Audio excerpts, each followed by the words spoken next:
Welcome to my channel, Sunshine Shoulders. I'm Calvin. Thank you so much for stopping by today. Good afternoon to my subscribers in the Philippines. Good early morning to my subscribers in America and beyond. I always like to give a special welcome to my new viewers and new subscribers. Thank you so much for stopping by today. I really appreciate it. Your kindness, your generosity, your support of my channel has been amazing. And I'll never take that for granted. I'm truly grateful for that. My channel is geared toward the new man and woman who's never been here to the Philippines before, but has an interest in coming here. My almost 12 years here doesn't make me an expert, but it gives me a unique perspective, and I like to share that with you. It's going to make your trip here more enjoyable and above all things safer. I'm boots on the ground. I'm in the center of all this. I live among the locals. I'm always going to give you the nitty gritty. That's just exactly what I'm seeing, what I'm living, what I'm experiencing. I'm never going to sugarcoat that. Today I just want to talk about, don't overspend when you come here to the Philippines.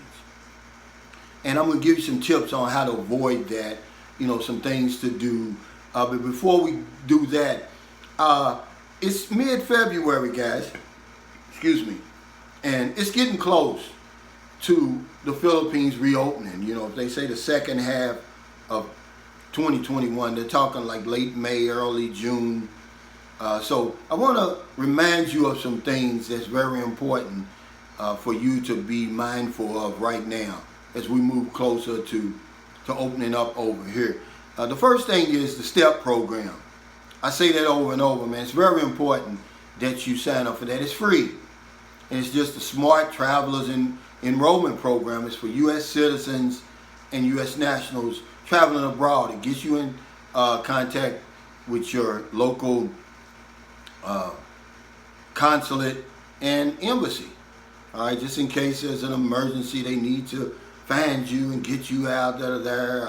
They just want to know in a general way where you are. They're not going to track you down or anything like that, but it's very important. Do that. Another thing is, I want you to make a couple of copies, 3 or 4 copies of your IDs, your passport, biological page, and your license. Or whatever, state ID, whatever it is you carry.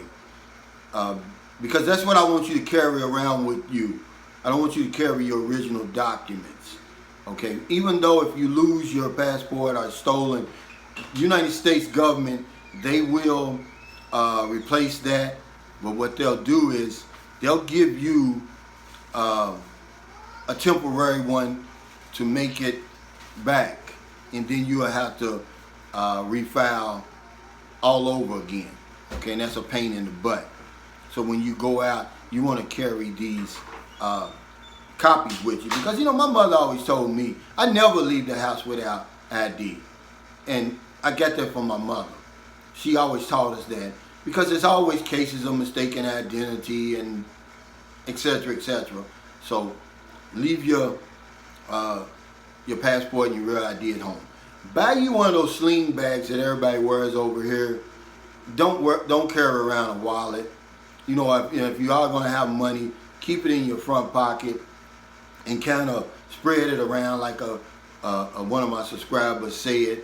But the sling bag is probably the best way. You can carry everything in there, and you're not going to look out of place because every man over here has one. And they're comfortable, they're light, and you can keep everything all in that one place. Do that. If you happen to want to go out at night, because it gets dark early here, about 6 o'clock, it's pitch black. Make sure you're around a crowd of people, a group of people, the mall, the restaurant, nightclub, if you're on the beach and you're listening to live music, you're on the bay walk in Manila, just make sure there's a lot of people around, and have your taxi driver or your tricycle driver always drop you off right in front and pick you up right in front of there. And if you can, when you're over here, because when you get in the taxi or the tricycle, he's going to give you his phone number. He'll try to get his phone number, especially if you're in one of these places like Bohol, Boracay, one of these touristy places. They really come in handy, guys. That way you ain't got to be looking around. You just call him up and say, hey, when you need him. Because they have a bounty that they have to pay to rent their taxi or tricycle. So by him you know, locking you in. See, that goes a long way. Gives him peace of mind. He said, hell, for 2 weeks, you know, my bounty's paid, so everything else, you know, is my profit. So you're really helping him. And if you decide that you're going to rent an Airbnb, because they've got Airbnb, they've got pension house, and then they got hotels here. Wherever you do, make sure it's in a well-lit area. Make sure they've got either security or a security gate. That's very important. And if there's a barking dog around, man, don't complain. That's security, guys, okay, over here in the Philippines. All right. Also, one last thing on these little tips. Carry small bills with you because you're going to need them. No one ever wants to give you change. Very few people have change, especially in these little touristy areas, unless you go to like a major mall or something. So carry, you know, they've got 1,000 peso bill, which you don't want to carry. That's almost like counterfeit money over here. They got a 500, a 200, a 100, a 50, and a 20. I'd carry, you know, 200s, 100s, 50s, and 20s, maybe 1 500. So if I'm taking my girl out on the night, I may take 1,500 pesos with me. That's more than enough to have a good time. You know, you don't want to be walking around with a whole bunch of money on you. It's the Philippines. You don't need a whole lot of money. All right? So this is just some reminders, guys, because it's getting close. It's the middle of February. They're going to be opening up, I'm going to say June at the latest, because they're already vaccinating people over here, you know, the frontliners and everything like that. And I think the general public is supposed to be in March, and they're setting a goal of 100%, and I believe that. I want to touch on a little something about doing business over here. Now, I'm not talking about owning a business. I'm saying when you do business over here, when you hire somebody to do your laundry, a taxi driver or a tricycle driver, a painter, construction, a babysitter, anybody, when you do business over here in the Philippines, everything has a set price. All right? Learn what that set price is and don't pay anything over. Now, if you are satisfied with the work that they do or the service they provide, then, you know, I would tip them, but I wouldn't tip them no more than 1/3 of what their price is. Okay, because remember, the only thing, this is just me, the only thing worse than taking a Filipino to your home country is bringing your home country to the Philippines. You can really mess up some stuff, guys, by bringing our thinking over here, the way we do business over here, our prices and everything. You can really mess some stuff up. You can mess some people up, so don't do it. If it's 300, like right now with baby Denise, the construction workers over there, I'm paying them 300 pesos each per day. Now, to you, it don't seem like a lot, but over here, that's a day's pay. Remember, a lot of things over here are not going to make sense to you, but they don't have to make sense. You're not in Britain. You're not in Ireland or Denmark. You're in the Philippines, and it makes good sense. Okay, so remind yourself of that. Don't overpay people, you know, because you're going to put yourself in a situation, and down the line you're going to regret it. Okay, learn what that price is, pay it. If you're happy with it, you know, give them that tip. But this one last thing, and I'll move on. If you run into somebody, because remember, 100% of the time, every service has a set price over here, guys. Everything has a set price over here, period. If somebody tells you, oh, just give me whatever you want to give me, or whatever you want to give me, you say, well, how much is it? Oh, whatever you want to give me. You go on to the next person. I mean, don't even negotiate with them anymore, because they're being dishonest, and they're going to get you one way or the other. And if he tells a lie the first time, he's going to continue to tell lies, because that's a lie. He knows exactly how much it is. All right. I told y'all that incident I had with the tricycle driver. I won't repeat it, but he knew it was 300 to go to beach and back. When he threw that at me, I knew right then and there. I said, yeah, this guy's being dishonest. End up charging me 500, which 200 pesos is nothing to me, but it's going to cost him a lot. See, because I don't do business like that over there. See, I'm an insurance agent. See, I'm going to tell you something. 80% of my business comes from 20% of my clients. What's that mean? It just means I get a lot of repeat business. Why? Because I give them the best customer service out there. They can get insurance, they can get Medicare Advantage from anywhere, but they can't get the service I provide anywhere. See, yeah, when they call Calvin, they know I'm going to pick up that phone on the first ring. If they say, Calvin, can you come over there? Boom, I'm there. I don't care what time it is, see. That's what it's all about. They don't think like that over here. They're not thinking on terms of repeat business. They're trying to get that one big hit off of you. So don't pay over that, okay? All right. But I just want to take a few minutes to talk about when you come here, guys, and especially on your first time, don't overspend on your trip here. Always remember where you are. You're in the Philippines. You don't have to spend a lot of money. You don't have to go over the top to have a good time here. All right? You're not going to be able to come over here and think in terms of pesos versus dollars or pounds or whatever it is you use in your home country. You're not going to be able to do that for a long, long time. So don't even try to do that. But what I want you to do is leave that sort of thinking at home, because your Western economy and the Filipino economy is totally different. When you come over here and you bring that American economy with you, everything's going to look like a deal, when in fact it's not. That's an ingredient for disaster. That's how you're going to overspend. I'll give you an example, because it's my story that I'm telling you. I spent $7,000 in 2 months. It wasn't my first time I came here. It was my second time I came here. I stayed 2 months. I spent $7,000 because everything looked like a deal. I was staying in 4- and 5-star hotels because they was hell, $60 and $80 a night, not realizing that they've got real nice pension houses here for 20 bucks that look just as good as the $80 5-star hotel.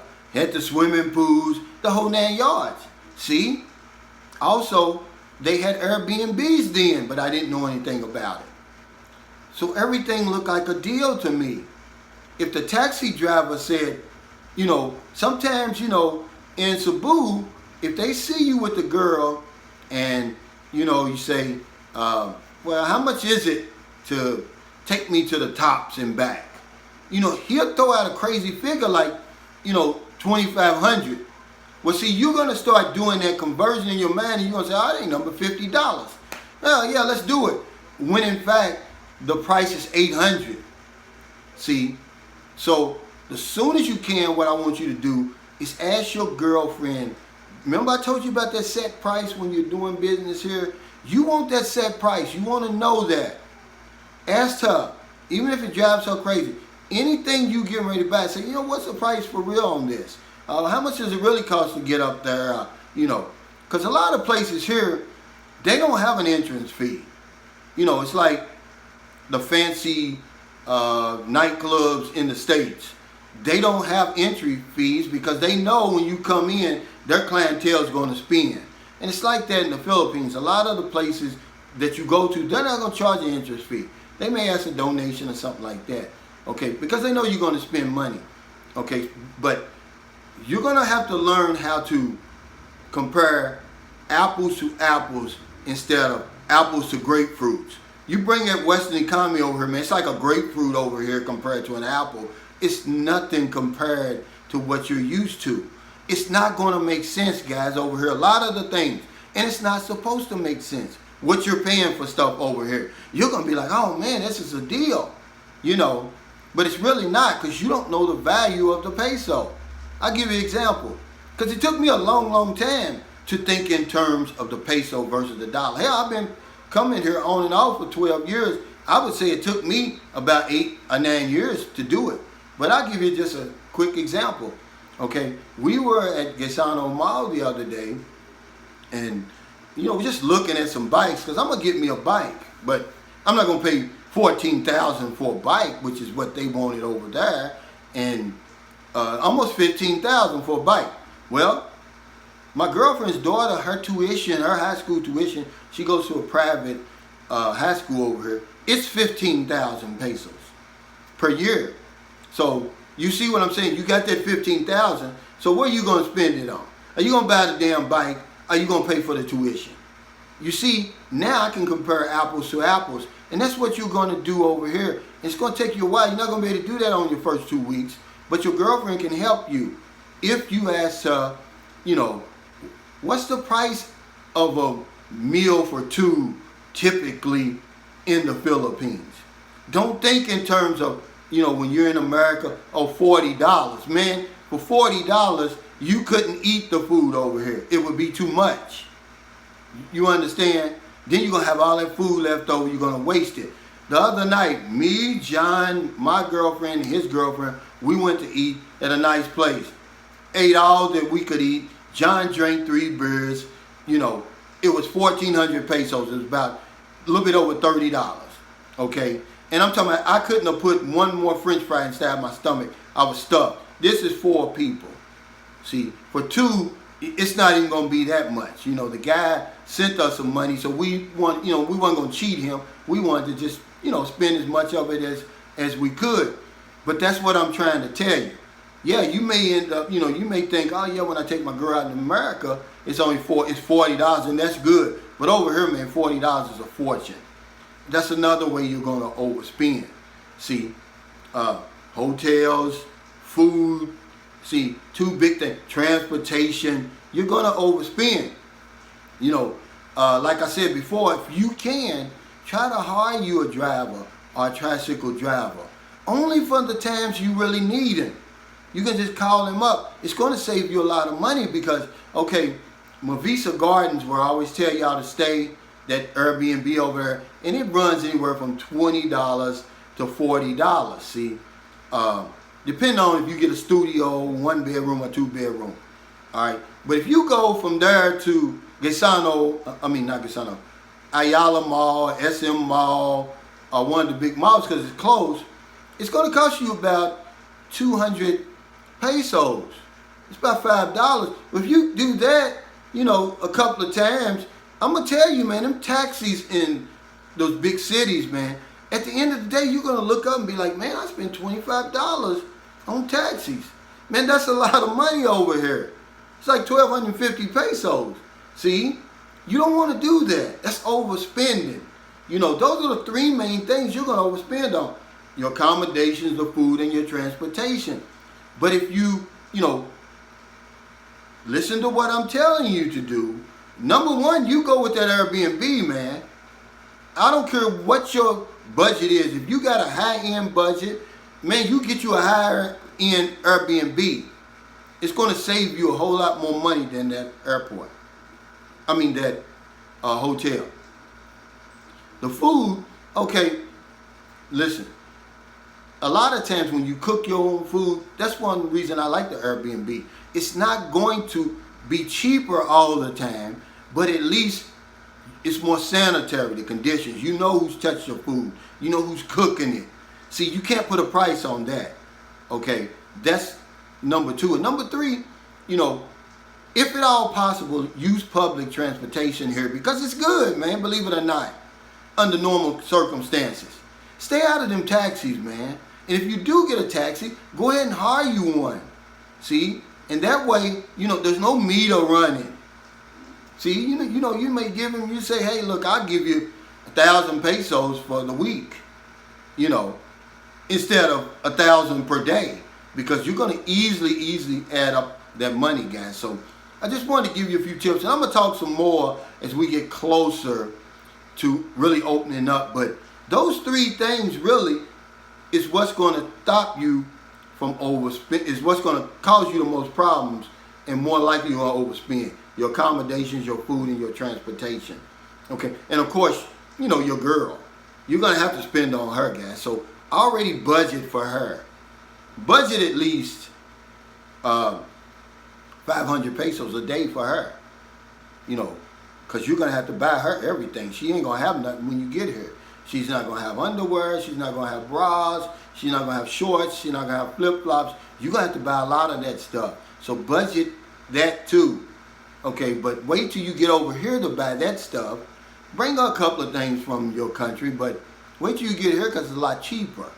Okay, but it's no less quality than there. It's just you don't have to spend as much money. Okay, so thank you so much. If you got any comments, any questions, put it down in here. I appreciate you for stopping by. In America, you sleep, so I'm gonna talk to your subconscious mind. When you get up in the morning, you get ready to go to work. You go out and get your cup of coffee, your newspaper, and you see somebody on the street, buy them something to eat, buy them something to drink, give them a couple of dollars. Okay, if you're in the Philippines, it's about 2 o'clock p.m. right now. We still got about 4 hours to find somebody to help, because it's very important we find somebody to help. Because if I don't know anything else, I know this one thing for sure. When we help other people, we help ourselves. Take care, stay safe, stay COVID free, and I'll see you next time.